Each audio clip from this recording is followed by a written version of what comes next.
บ่มีแต่ลูกซ้ำนี้เลยใช่ใหญ่แท้นี่ใหญ่ซ้ำยังไม่ทันใหญ่ยังบ่ใหญ่บ่ซ้ำนี่น่ะโดยแม่น มันครบเลยจักโตนี่4โต60,000เดี๋ยวบุญให้100,000เด้อจ้ะขอบใจเอาไว้เด้อขอบใจบ่เป็นหยังเนาะเอาไว้บ่เป็นหยังเคยกินอยู่บ่ขนมบังเคยอยู่ซื้ออยู่ไส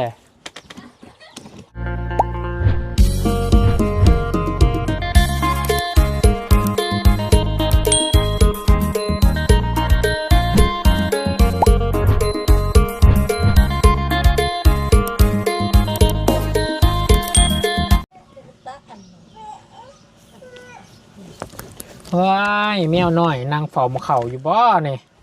แมวอุ้ยมีแต่มัดอันนี้ฮะแมวไผนี่แมวเจ้าบ่แมวเจ้าเองบ่โอ้แมวเฮือดหลังนี่พี่น้องเอ้ยแมวโอ้ยลูกหิวบ่ลูกบ่สีแดงทองเอาแมวคือมีแต่มัดแทนนี่เนาะมัดลายเนาะโอ้โดนมัดอยู่น้ำแมวนี่พี่น้องเลยแมว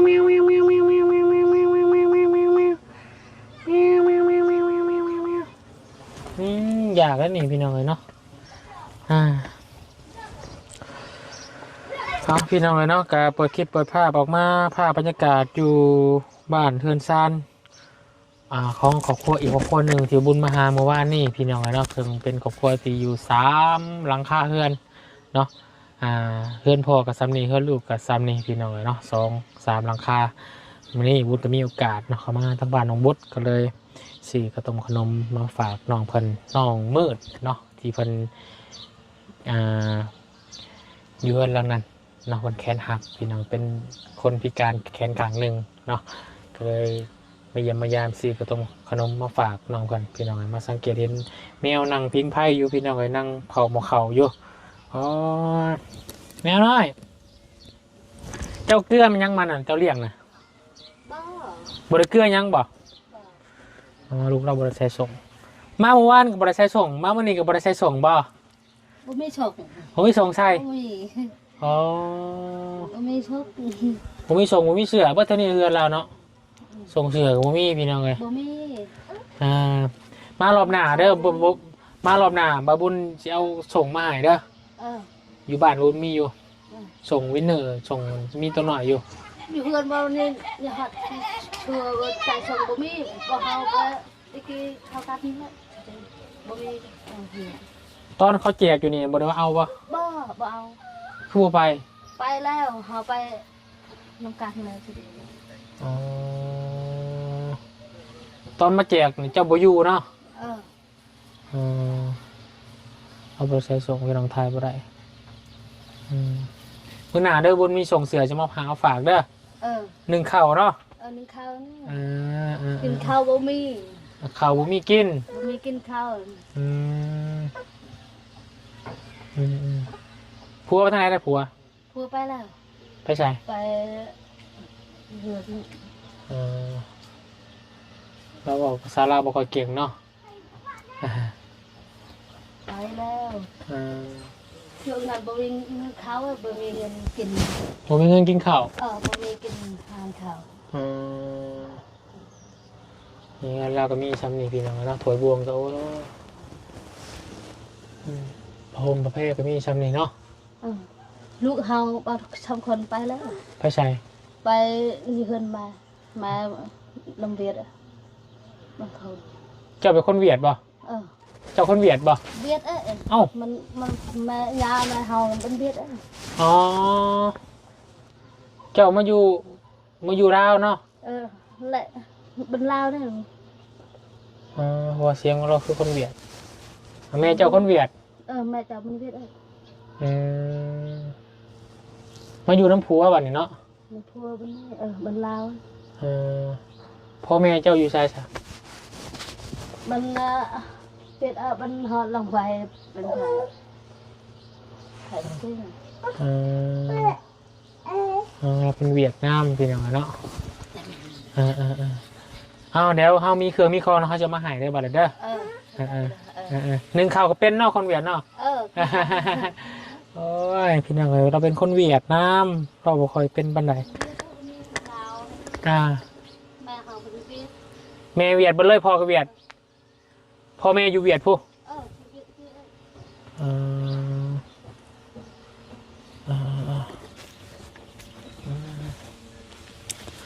พี่น้องไอเดียเขามาหาทาง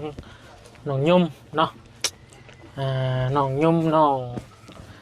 ยังก็ซื้อเมียเพิ่นน้องมืดน้องลูกเพิ่นพี่น้องเลยสบายดีน้องยุ่มนั่นน่ะไอ้ตะกี้นี่พี่น้องเนาะสบายดีน้องชายสบายดีเป็นไรเมื่อวานนี่เป็นยิงปลาอะไรบ่บ่ได้มันหนาว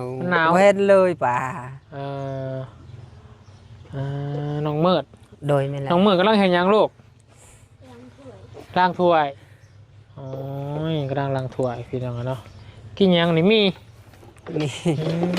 ต้มมีกินพี่น้องเลยต้มมีให้น้องกินต้มมีให้น้องกินโดยแม่นแหละบ่เจ็บแขนบ่เวลาล้างถ้วยลูก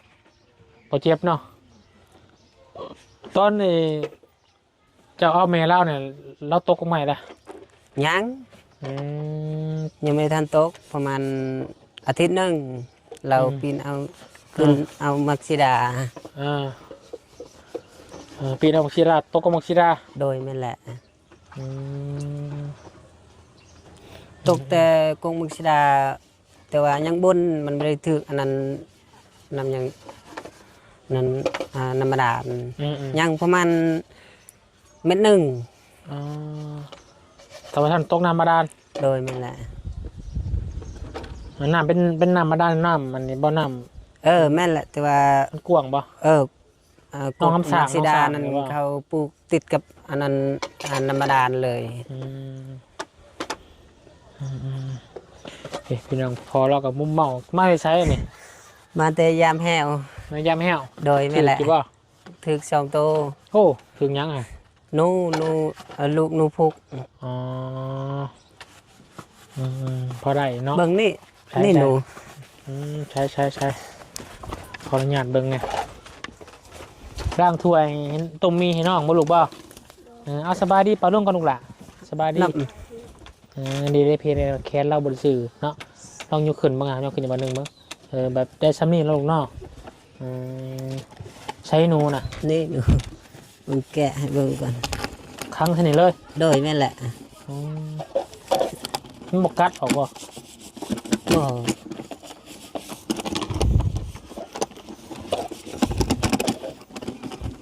ลูกมันบ่ลูกมันลูกมันคือใหญ่แท้นี่ใช้เมย์มันน่ะแม่มันบ่มีแต่ลูกซ้ำนี่เลยใช่ใหญ่แท้นี่ใ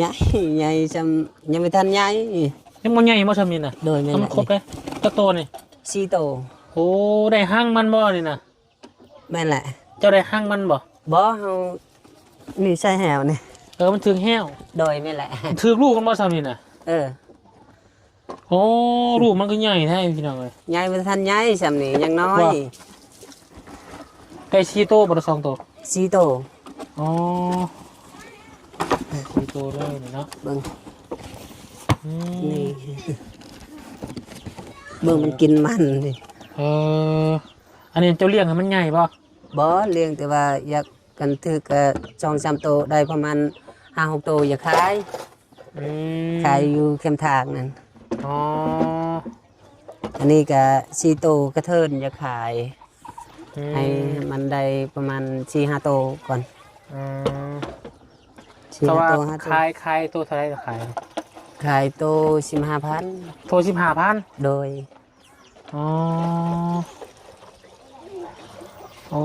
พี่น้องจักโตนี่ลูกมันบ่ลูกมันยังไม่ทันใหญ่ซ้ำ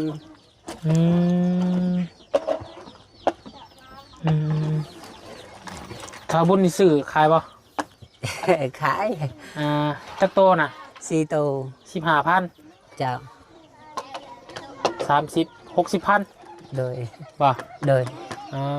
บุญสิซื้อเอาไปปล่อยจ้ะ เด้อ จ้ะ บ่ได้ไทยชีวิตมันเด้อ จ้ะ ลูกหนูผูกพี่น้องเอ้ย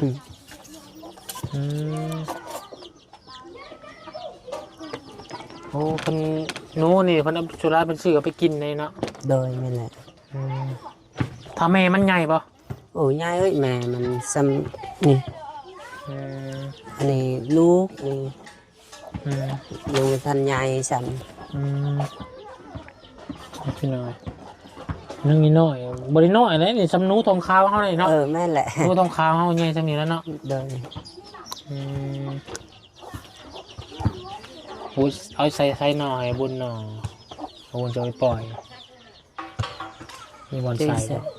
บ่มีก็ มันไม่ได้ใส่เนาะ โดยซื้อแยงเอาแยงยันมันกัด อืมกินมันน่ะอยู่นี้เนาะ โดยแม่แหละ เราจะไปคาย ไปขายซื้อ อันนี้หม้อเหี่ยวนะ โดยแม่แหละนี่ มันถือไปแป้งเลย นี่ แบบนี้ โดยแม่แหละ ใส่ไปแป้งเลย ใส่แบบนี้ แบบนี้หลักมันดีดขึ้นปะ จูดไปครั้งนี้มันไปกับมันตำนี่ กลับเลยบัดนี้ โดยแม่แหละ ครับพอดีเราเห็ดเนาะกลับมันเนาะ โดย มันไปกับปุ๊ดมันดึง โดยแม่แหละ แหงดิ้นแหงหัดเนี่ยเนาะ แม่แหละ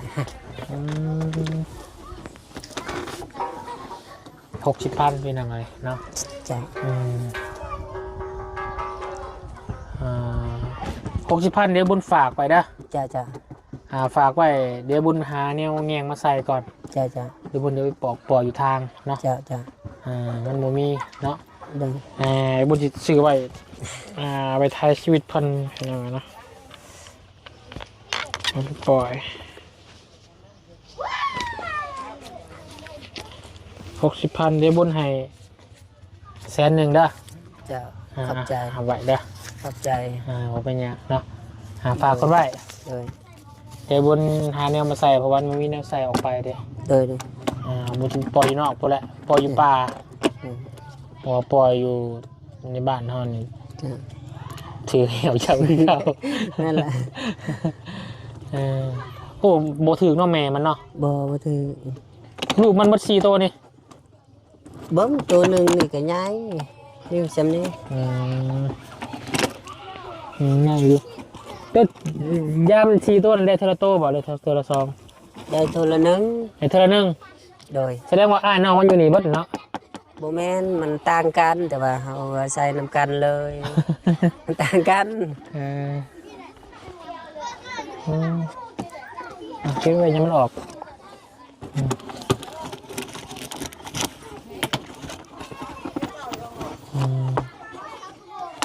นี่บอกกัดตัวอยู่นะ กัดเอ้ยกัน กัดเอ้ยเบิ่งมือนั้นมันกัดคอยเบิ่งอันนี้ก็สัมพรกับ สะพอน โดยอันนี้มันกัดปึง ได้ตลอดบอสป่า บางเถื่อได้บางเถื่อไม่ได้2-3 มือได้เถื่อนึง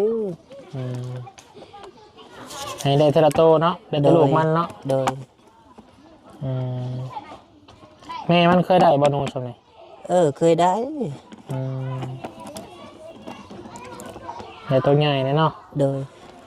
สัตว์ป่าใหญ่สุดเคยได้ยังไง ก็ได้อย่างเขา บ่ ก็ได้ไป กล้า หา ยังบ่ได้บ่ บ่เห็น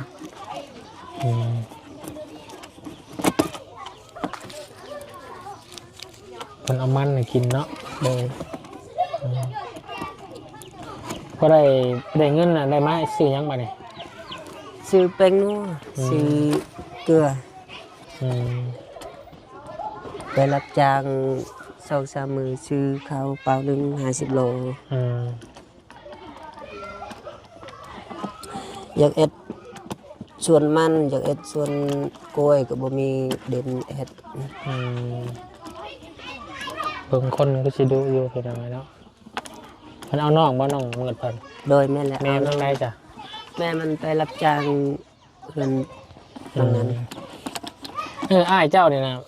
พี่เอื้อยพี่นางเจ้านี่เป็นคนเวียดบ่ โดยแม่นแหละเอาเมียแต่เวียด พอแม่เราอยู่เวียดพุ โดยนั่นแหละ แล้วเรามาอยู่น้ำนี่พี่เหมือนที่ โดย เราคือบอกไปอยู่น้ำพ่อแม่เนาะพ่อแม่เราอยู่เวียนแล้วเห็นยังเนาะ ใช่ พ่อแม่ เออ พ่อแม่พี่ อะไร นาง เนี่ย พี่นางยัง เฮ็ดมีแต่มันนั่น อืม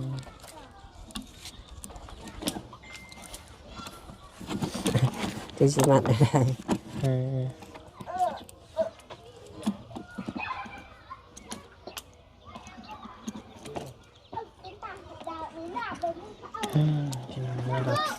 ซื้อนัวน้ำพันเนาะฝากไว้แต่ละมือก็ไปแต่ละมือห้างแค่นี้เนาะ โดยนั่นแหละ อืม มื้ออื่นพยายามอีกมื้อ อื อื่น มปืนถืออีกถืออีก เบิ่งเอาเสือกใหม่ก่อน อืมมืดเอ้ย แต่อันนั้นโรมื้อ มื นั้น ดรอซื้อขนมมาให้เลยถ่ายเด้อ น่ะมันก็จะอันมึนมันก็จะอันโดยก็อาจจะแต่ไม่ละอัดไปดิอัดโปรเนี่ยอันยนแก้วขอบใจ นั่งลงด่านั่งลงเด้อน้องมืดเด้อวุ้นซื้อขนมมาให้เด้อเอาไว้ให้แม่ให้พ่อให้น้องกินเด้อแบ่งปันกันเด้อยินบ่อ่ะเอาไว้แล้วเป็นยังเคยกินอยู่บ่ขนมบ้างเคยอยู่ซื้ออยู่ใส่ อยู่มันหนู ฮะ มึงน้อง อยู่เมืองนอกเพิ่นมาอยู่น้ำแต่โดนละบ่น้องมืดนี่ ก็ได้โดนเฮากับ2-3 มื้อนี่สิน้อยฮอดอาทิตย์เราเมื่อเฮียน เวียน โดยนั่นแหละ บ้านเมียเจ้าอยู่เมืองนอกบ่ บ่ฮอดมึงน้อง แถวเขตก่อนหอนเนาะ โดยนั่นแหละใกล้ๆบ้านโปใหม่นั่นทางเขาไปซื้ออยู่เมืองนองพุ่นเลย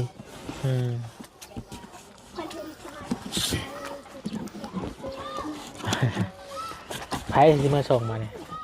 ค่อยนี่มาชม อยู่บ้านมันยังเกาะลืมเลย บ้านยังนอกบ้าน เจ้าอยู่นั่นละ บ้านดงนาซาน บ้านดงนาซาน บ้านดงหน้าซานเนาะ โดยแม่นแหละ หมู่บ้านเจ้ามีแต่เฮือนหลังใหญ่บ่เฮือนหลังใหญ่บ่ฮะซ้ำบ่ในเฮือนมีคนเขาไปถ่ายคลิปแบบหน้าบ้านอยู่บ่มีบ่ใกล้บ่จากทางใหญ่เนาะ ใกล้ๆติดกับทางเลย ติดกับทางเลย โดยนั่นแหละบ้านกับบ่หลายประมาณ11หลังเฮือนสำนั้น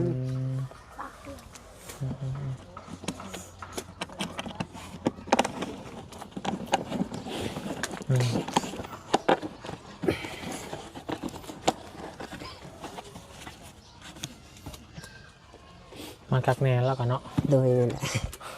อย่ามันออก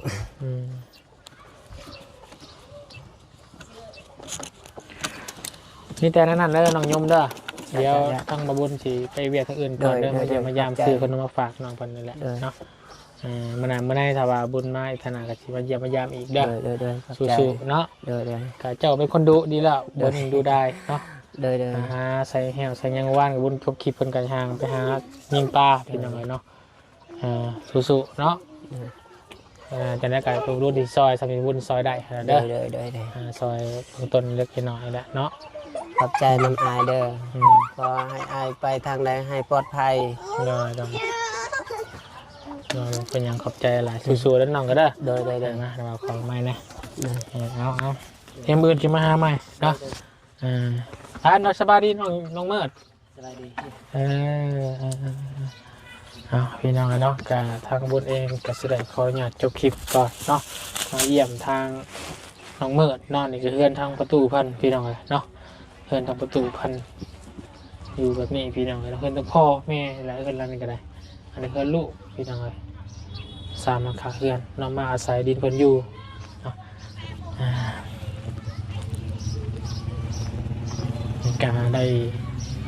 เมียคนเวียดประชัดคนนี้เนาะบอกภาษาลาวเทิงไม่ได้อย่างเนาะ ไปโอเคพี่น้องเลยเนาะสำหรับคลิปนี้บุญข่าวลาแล้วเด้อพบกันในคลิปหน้าเนาะ